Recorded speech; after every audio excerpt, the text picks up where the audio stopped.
ঘুরতে ঘুরতে চলে আসলাম লালা প্লাজা তেলের পাম্প সংলগ্ন। তা তেলের পাম্পের অপর সাইডে যে মার্কেটটা, ওই মার্কেটে কিছু প্রয়োজনীয় জিনিসপত্র নেওয়ার জন্য চলুন মার্কেটে যাই, গিয়ে দেখি কী অবস্থা।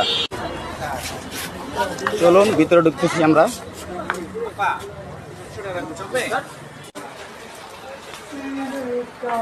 গ্রাহক সম্ভবত একটু কম, হয়তো আর একটু পরে আরও আসতে পারে।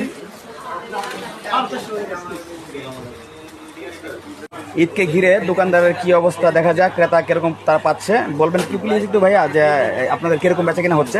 আসসালামু আলাইকুম। আলহামদুলিল্লাহ আমাদের বেচাকিনি মোটামুটি ভালোই। আমাদের লায়লা প্লাজা প্রতিটা দোকানে আমরা মোটামুটি ভালো বেচাকিনি করতেছি এবং কাস্টমার মোটামুটি আসছে।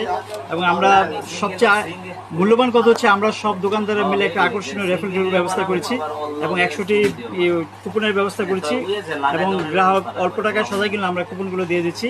আলহামদুলিল্লাহ ভালো আছে, সব দিকে ভালো ইনশাল্লাহ না? ওকে, আপনাকে ধন্যবাদ। বেচা কিনা কিরকম আপনাদের ভাইয়া? ভালোই মামা, আলহামদুলিল্লাহ ভালো। এখন দেখেন ক্রেতার কি অবস্থা, ক্রেতারা কিনে মজা পাচ্ছে কিনা বলুন তো ভাইয়া। এখন মনে করেন যে আমাদের সাধ্য অনুসারে আমরা যতটুকু আমরা প্রয়োজন আমরা পাইতে আছি। পাচ্ছেন না? হ্যাঁ ও, তাহলে ঈদকে ঘিরে আপনাদের আনন্দ আরো ভরপুর হচ্ছে নাকি? হ্যাঁ, মোটামুটি ভালো। ঠিক আছে ভাইয়া, ভালো থাকেন। এই হলো মার্কেটের আপডেট খবর। আর বর্তমানে আমরা লালা প্লাজায় আছি, এখন এখান থেকে চলে যাবেন